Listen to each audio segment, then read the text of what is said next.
69,000 सहायक शिक्षक भर्ती मामले में इलाहाबाद हाई कोर्ट के डबल बेंच का आदेश आ चुका है। सिंगल बेंच के फैसले पर डबल बेंच ने रोक लगा दी है। यानी कि सिंगल बेंच के खिलाफ में डबल बेंच में उत्तर प्रदेश की सरकार गई थी और इस सिंगल बेंच के फैसले पर डबल बेंच के जो फैसला इस वक्त सामने आया उसमें अब उस स्टे को खत्म कर दिया गया है। तो उत्तर प्रदेश सरकार के लिए राहत की बात, यानी कि भर्ती प्रक्रिया अब शुरू हो जाएगी। जो रुकी हुई थी 3 तारीख को, दरअसल जिस वक्त काउंसलिंग चल रही थी उसी बीच में इलाहाबाद हाई कोर्ट की लखनऊ बेंच का यह फैसला आया था। एकल बेंच वो थी जिसका फैसला आया था और उसने स्टे कर दिया था आंसर की के मामले में। मगर अब जो फैसला आया, अब से थोड़ी देर पहले डबल बेंच में सरकार गई, डबल बेंच ने उस फैसले को होल्ड कर दिया है, यानी कि रद्द कर दिया है। डबल बेंच ने उस स्टे को खत्म कर दिया है। इस फैसले के आधार पर अब जो भर्ती की प्रक्रिया जो रुकी हुई थी वो प्रक्रिया अब आगे बढ़ सकती है। यानी कि उन सहायक शिक्षकों के लिए, शिक्षा मित्रों के लिए जाहिर तौर पर ये एक राहत की बात है कि जो बाधा बीच में डली थी उस फैसले के जरिए से स्टे कर दिया गया था, वो स्टे खत्म कर दिया गया है। यानी कि अब काउंसलिंग फिर से शुरू हो सकती है। मगर उस काउंसलिंग की तारीख क्या होगी, सरकार, शिक्षा विभाग उत्तर प्रदेश का अब दोबारा से काउंसलिंग की शुरुआत कब कराएगा, ये देखना महत्वपूर्ण होगा। मगर आज 69,000 सहायक शिक्षक भर्ती मामले में इस वक्त की जो सबसे बड़ी खबर है वो ये कि इलाहाबाद हाईकोर्ट के लखनऊ बेंच, डबल बेंच ने फैसला पलट दिया है सिंगल बेंच के फैसले के। हमारे साथ हमारे सहयोगी चंद्रमणि शुक्ला इस वक्त जुड़े हुए हैं। चंद्रमणि, आपसे थोड़ी देर पहले इस खबर को लेकर के हम और आप बात कर रहे थे और आपने कहा था कि फैसला आ चुका है और इस जो स्टे किया गया था उसे वापस कर दिया गया। इस फैसले में और क्या क्या कहा गया, क्या जानकारी आ पा रही है? जी देखिए, जो सिंगल बेंच ने निर्णय दिया था कि जो आंसर की मामले को लेकर स्टे लगाया था वो डबल बेंच की तरफ से हटा दिया गया है। लेकिन एक बात जरूर कही गई है, जो 21 जून और 9 मई को जो सुप्रीम कोर्ट की तरफ से ऑर्डर आया है उसके अंतर्गत ही भर्ती होगी। यानी कि जो सुप्रीम कोर्ट ने कहा है कि 37,339 पद जो हैं, जो शिक्षा मित्रों के लिए रिजर्व किए जाएं, वो रिजर्व किए जाएंगे। तो अब सरकार का रुख क्या होता है? हालांकि जो भर्ती प्रक्रिया पर है वो स्टे हट गया है। अब सरकार किस तरह से भर्ती करती है, क्या 37,000 पदों को होल्ड करके भर्ती करेगी या पूरी भर्ती करेगी, ये अब सरकार का रुख देखना होगा। अब यहाँ पर 2 चीजें जी, हम इस आंसर की से जुड़े हुए मामले को लेकर के इस वक्त बात कर रहे हैं जिस पर फैसला आया है। यहां पर अब 2 चीजें, क्या अब इस डबल बेंच के फैसले को सुप्रीम कोर्ट में चुनौती दी जाएगी या फिर उस फैसले के खिलाफ में ये अभ्यर्थी खामोश रहेंगे? एक, दूसरा ये कि अब सरकार काउंसलिंग के लिए नई तारीखों का ऐलान किस तौर पर करेगी या क्या हो सकता है?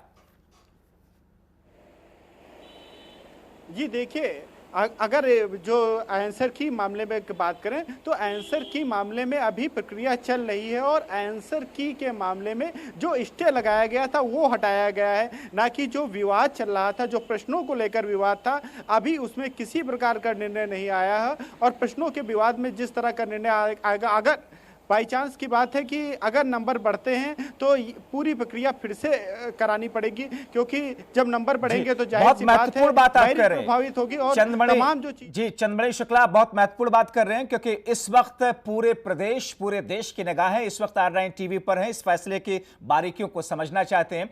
यानी कि सिर्फ स्टे हटा है, उस फैसले उस पूरे मामले को लेकर के अभी आगे भी सुनवाई होगी और उसके बाद में असली फैसला आना बाकी होगा, जिस आधार पर आगे की रूपरेखा तय होगी। चंद्रमणि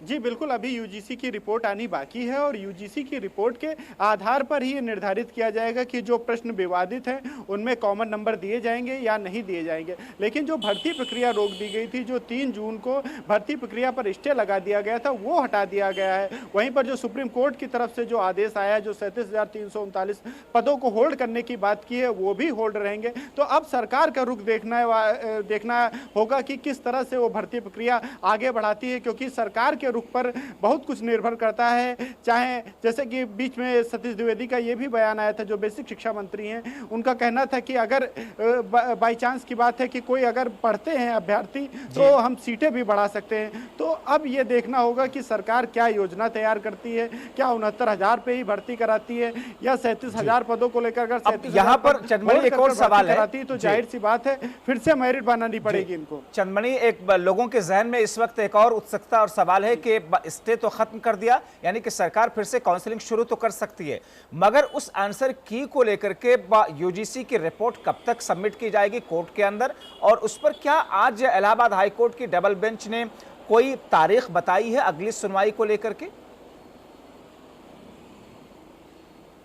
जी देखिए, रिपोर्ट प्रस्तुत करने की पहले ही तारीख निर्धारित की जा चुकी है। 12 जुलाई तक वो रिपोर्ट यूजीसी की तरफ से प्रस्तुत की जानी है, तो उसके बाद ही उस पर निर्णय लिया जाएगा कि जो अभ्यर्थियों के जो आंसर की मामले पे गए हैं उन पर क्या निर्णय लिया जाएगा। तो उसको लेकर 12 जुलाई के बाद ही स्पष्ट होगा। वहीं पर जो सुप्रीम कोर्ट को मामला चल रहा उसमें भी 12 जुलाई के आसपास ही की डेट लगी हुई। तो ये सब कुछ जो है वो जुलाई के जो मिड जुलाई है वो काफी महत्वपूर्ण होने वाली है अभ्यर्थियों के लिए, और अभी कुछ देर इंतजार जरूर करना पड़ेगा कि सरकार की तरफ से, शासन की तरफ से इंतजार थोड़ा करना होगा। स्टे हटा है उसको लेकर एक और शासन की तरफ से क्या चंदमणि, एक और उत्सुकता जो कि इस वक्त अभ्यर्थियों के मन में होगी, क्या ये मामला, इस मामले की सुनवाई इलाहाबाद हाईकोर्ट के सिंगल बेंच में ही जो चल रही थी उसी में होगी आंसर की पर, या फिर डबल बेंच, क्योंकि डबल बेंच में तो सिर्फ स्टे के खिलाफ में याचिका लगाई गई थी सरकार की तरफ से, डबल बेंच ने उस स्टे को खत्म कर दिया है, यानी कि आंसर की वाले मामले पर सुनवाई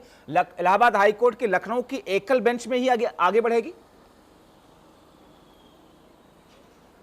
जी जाहिर सी बात है, जब सिंगल बेंच ने स्टे लगाया था तो जो अंतरिम फैसला था वो नहीं दिया था, यानी कि जो सिंगल बेंच में जो सुनवाई चल रही थी वो उसी तरीके से चलेगी, और जिस तरह से जो आंसर की के मामले में जो कोर्ट का निर्णय होगा उसे सभी को मानना पड़ेगा, क्योंकि तमाम प्रश्नों को लेकर विवाद है, और अगर कॉमन नंबर दिए जाते हैं तो जाहिर सी बात है पूरी मेरिट प्रभावित होगी। और बहुत से जो बॉर्डर के जैसे जो जिनके 90 या 97 जो कटाव निर्धारित किया गया था उसमें से किसी के 95 है, किसी के उससे एक आधा नंबर कम है, तो अगर बाई चांस की बात है नंबर बढ़ते हैं तो जाहिर सी बात है कि सभी अभ्यर्थी जो फेल हैं वो पास होंगे, पास होने वाले अभ्यर्थियों की संख्या ज़्यादा होगी, और जब अभ्यर्थियों की संख्या ज़्यादा होगी तो मेरिट जाहिर सी बात है प्रभावित होगी।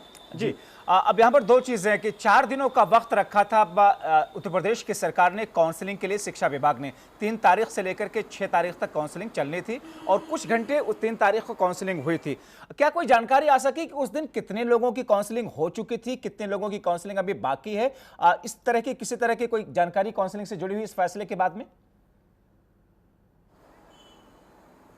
जी देखिए, अगर हम काउंसलिंग के बारे में बात करें तो बहुत से जिलों में काउंसलिंग की शुरुआत भी नहीं हो पाई थी, और बहुत से जिलों में इस तरह से काउंसलिंग कराई गई कि कुछ अभ्यर्थियों के जो हैं वो डॉक्यूमेंट्स जमा कर दिए गए। बहुत से जिलों में इस तरह से कराई गई कि जो अभ्यर्थी पहुंचे थे उनके हस्ताक्षर ले लिए गए और आगे की कार्यप्रणाली नहीं की जा सकी।